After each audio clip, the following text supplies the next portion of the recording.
Get ready for a big jump in insurance premiums, in part due to leaky pipes.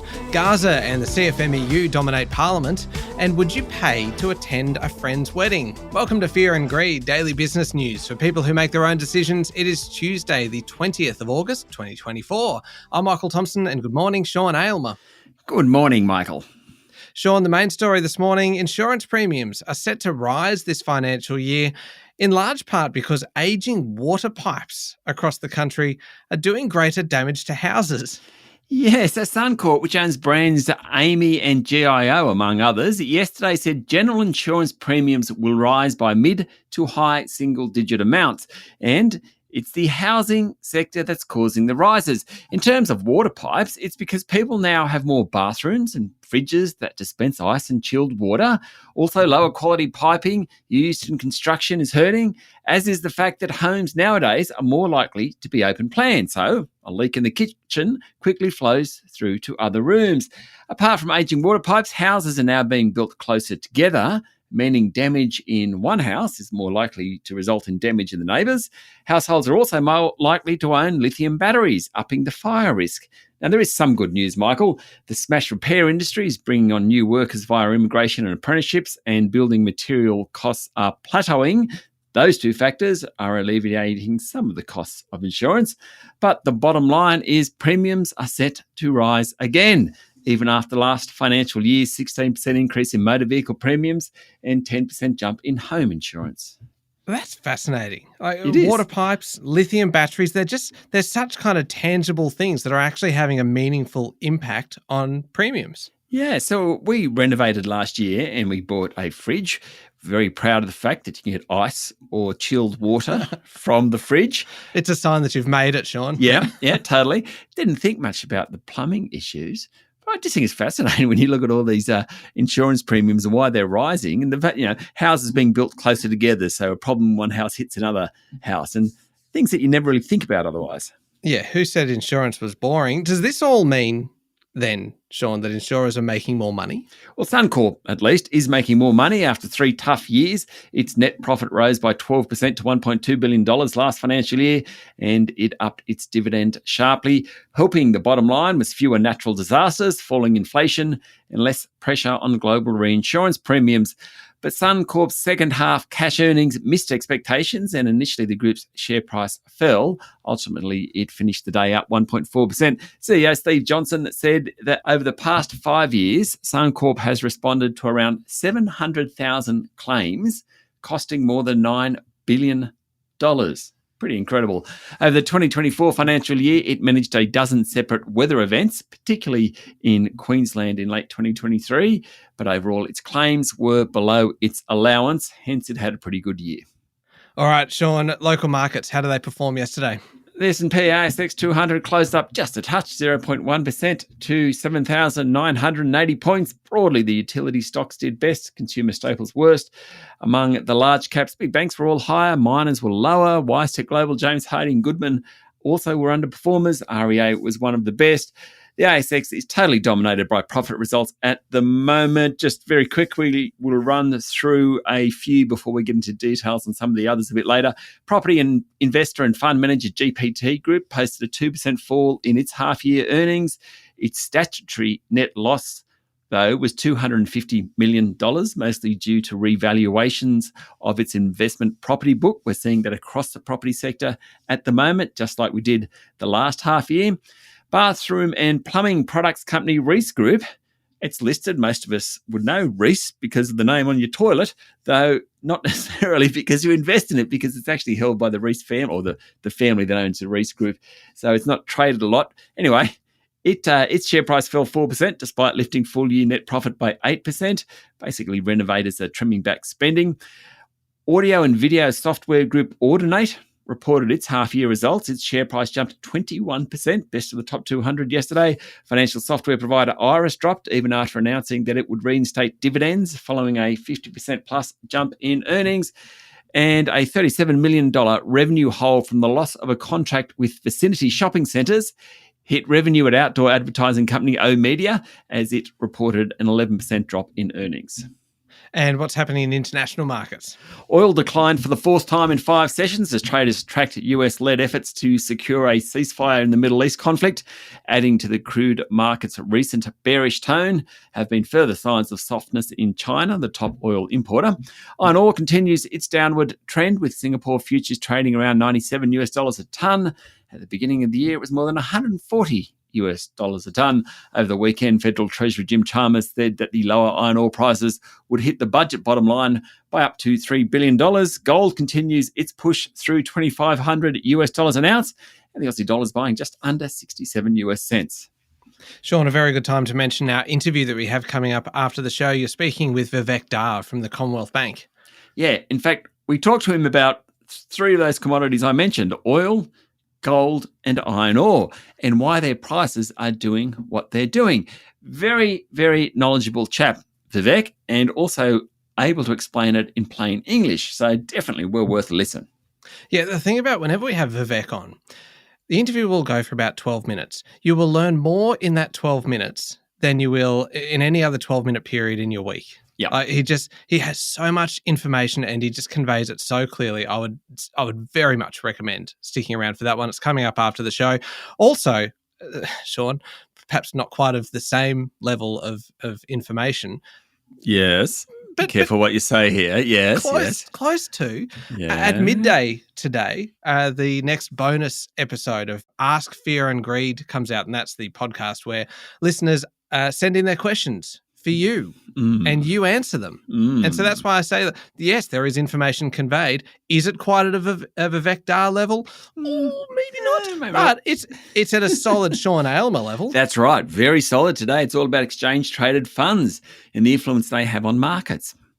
Yeah, it's a really good question that we've got coming through today. So if you have your own, feel free to send it on through. Go to the website fearandgreed.com.au or do it via social media. Sean will be back in a moment with the rest of the day's business news.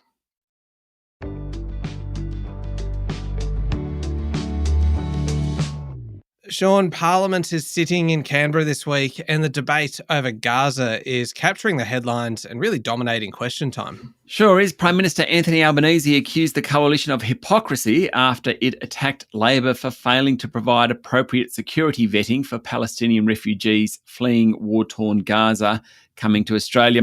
The vast majority of the 1,300 arrivals from Gaza have been granted visitor visas rather than refugee visas, meaning they're subject to a different level of security vetting, with some approved in less than 24 hours. During question time, Mr Albanese said the coalition had similarly granted visitor visas to arrivals from Gaza when Hamas, a listed terrorist organisation, controlled the enclave. In response, Opposition leader Peter Dutton continued his call for people leaving war-torn Gaza to be blocked from arriving in Australia until security vetting processes were tightened. Elsewhere, every state and territory construction division of the CFMEU will soon be in administration after the government and opposition reached a deal yesterday afternoon that guarantees the passage of legislation through both houses this week that will enable that. And Prime Minister Anthony Albanese said the government is working to get gambling reforms right amid pressure from Labor MPs to implement a full ban on online gambling advertising. Yeah, there's a bit going on in politics. Westpac, Sean, yesterday said its June quarter profit came in flat at $1.8 billion and said the very competitive mortgage wars have started to cool. That's good news for the lenders, and Westpac's share price jumped more than 2% yesterday. Chief Executive Peter King said operating momentum was positive, with decent growth in deposits and loans, but higher interest rates and cost of living pressures are taking their toll on customers, with the delinquent loans rising to 1.42% from 1.36% during the quarter. Now, Westpac's net interest margin, effectively the bank's profit margin, rose slightly, demonstrating that some of the heat has come out of those mortgage wars. The fact that the net interest margin expanded is probably the key reason why Westpac's share price outperformed the others yesterday. This one was interesting, Sean. Ampol will cut back on the pace of its electric vehicle charger rollout as EV sales slow. It's also facing challenges in its core aviation and heavy transport markets. The fuel refiner and retailer announced a 29% drop in net profit for the 6 months to the end of June and cut its dividend, sending its share price down 4.5% yesterday. Chief Executive Matt Halliday said a challenge with rolling out new EV chargers is actually getting them connected to local distribution networks, as well as the fact that sales of EVs has slowed. More than two-thirds of Ampol's fuel sales are to aviation and heavy transport operators, and the shift to sustainable fuels is challenging for the group. Mr. Halliday praised the result in tough economic conditions, saying the resilience of Ampol's local retail earnings was particularly pleasing and had helped offset setbacks at its Lytton refinery in Brisbane and softer international sales.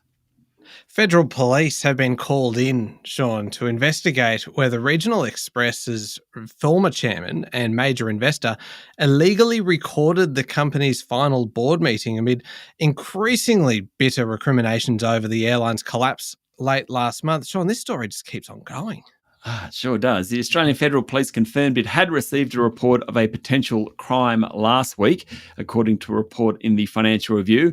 People close to the airline said the company's chair, John Sharp, had spoken to investigators. The report to the AFP alleged that Lim Kim Hui, who was deposed as Rex's chair earlier this year and controlled more than 50% of the register until administrators at EY were called in at the end of last month. The allegation is that he illegally recorded the final board meeting. Now, those claims come amid a serious falling out between Mr. Lim and other directors, including Mr. Sharp. Mr. Lim was removed as executive chair with little explanation in June. He later made a push to dump the company's entire board. It then went into administration. Now this has emerged. Lend-Lease has fallen to a $1.5 billion annual loss after taking heavy write-downs on its offshore operations, though it insists that its turnaround plan is on track, Sean. Yes, I reckon Lend-Lease is in the eye of the maelstrom at the moment. The property developer says it is on track to sell. Do you like it? Yeah. It's very, very kind of evocative. You are a poet today. The property developer says it's on track to sell off the bulk of its international development and building businesses and return about $4.5 billion of capital to Australia. Now, it dumped its global ambitions in May following pressure from activist investors. Chief Executive Tony Lombardo yesterday said the company was simplifying its business and the results reflect challenging business conditions and the early actions from its refreshed strategy. He said the group's priorities are strengthening its balance sheet, returning capital to shareholders, investing in its local operations and growing its international investments platform. Lend-Lease's core operating profit after tax rose by 2% for the year ended June 30. The $1.5 billion net loss included $1.4 billion of impairments and charges on business it's selling off. There was also a $513 million write-off of goodwill, primarily related to its acquisition more than 20 years ago of British building firm Bovis Construction, which is now being prepared for sale. Question without notice, Sean, and I'm always afraid asking these because I feel like I may expose my own ignorance. What does that mean, a write-off of goodwill, if that was an acquisition that was so long ago? Explain, please. Yeah, so it's a good question because goodwill as an asset, an intangible asset they call it, it isn't depreciated as such. And so when they bought Bovis, I have no idea how much they paid, but let's use simple figures. Maybe its book was worth, had $50 worth of stuff and they thought the name and the goodwill was worth another $50, so they paid $100 for it. Let's say it's something like that. You can't amortize goodwill. Now, we've got to the point where the business hasn't worked. On its balance sheet, it's got that $50 of goodwill sitting there saying, hey, Bovis on Lend-Lease's balance sheet is worth X amount, which includes the $50 of goodwill. That's no longer the case, so they have to write it off. Oh, look, and that is just a taste of what you will get today on Ask Fear and Greed at midday. And that was spontaneous, Sean. That was without any planning, so you answered that one very well. I feel smarter.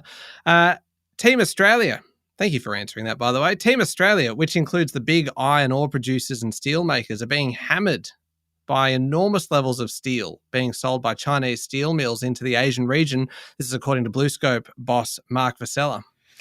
Yeah, so BlueScope's Australia's largest steel maker, and Mr. Vassella said steel margins had been more than halved thanks to the actions of Chinese makers.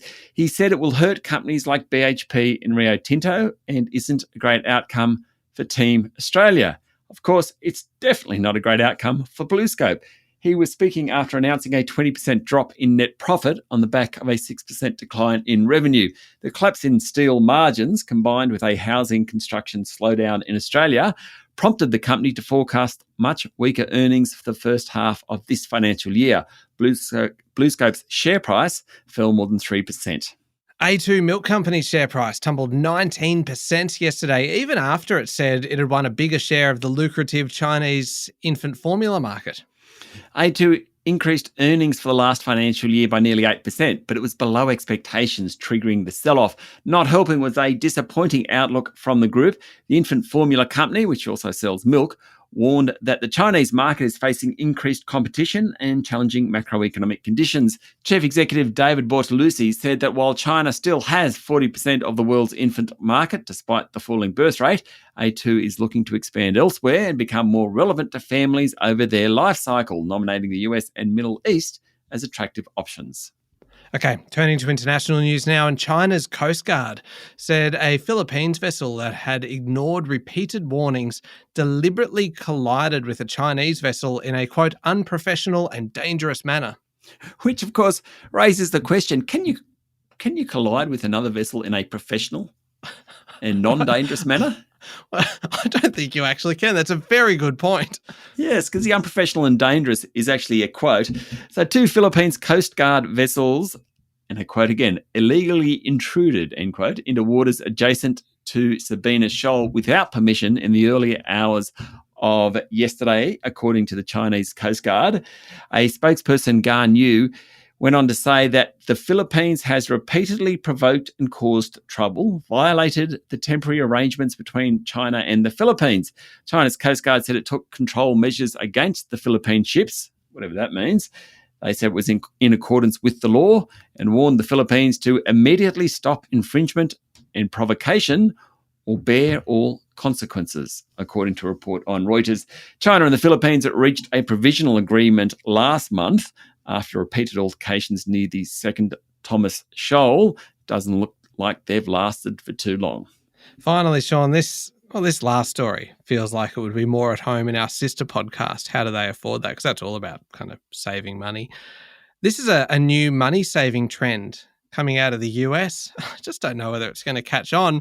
Charging your wedding guests to attend your nuptials. What on earth is going on? You'd really find out who your friends are, wouldn't you? Yeah. So, yeah. According to a study by the wedding planning website The Knot, the average cost of a wedding ceremony and reception in 2023 was $35,000 US. This is in the US, of course, an increase of $5,000 from the year before. Now, The Knot surveyed about 10,000 couples who had married, according to a story in the New York Times. Also, the cost of being a guest, even before being asked to pay up, is also rising. So the average cost of attending a wedding is now about $580, up $120 from 2 years earlier. So the trend is to start sending out a bill with the invite. Mm-hmm. There is a slight problem. People don't want to pay. And often so that's a problem. They prefer not to attend. So it really got going about a month ago. A New York City couple sparked a viral debate over the idea. They invited 350 people to attend their 12-hour wedding. It was in New York City. There was a bunch of places that they were visiting throughout the day. They were charging their guests. Of the 350 people, 60 attended. but they are all now social media stars. Oh, would you attend? If someone, No. I think this one, weren't they charging something like $450 to attend? I think I can't quite. Yeah, it was somewhere in that range. So if it was say you and Jackie heading along to this wedding, would you pay $900? And that's just to actually attend the kind of the ceremony and the reception. If you have to travel somewhere, if you've got to fly there and accommodation and all of that, that's all extra. Would you do it? I'm leading you one particular way here, Sean. Not a chance. I might do it for my family. Yeah. But otherwise, chances are, if it's your family, you'll be paying for the wedding anyway, though, Sean. That's right. That's so true.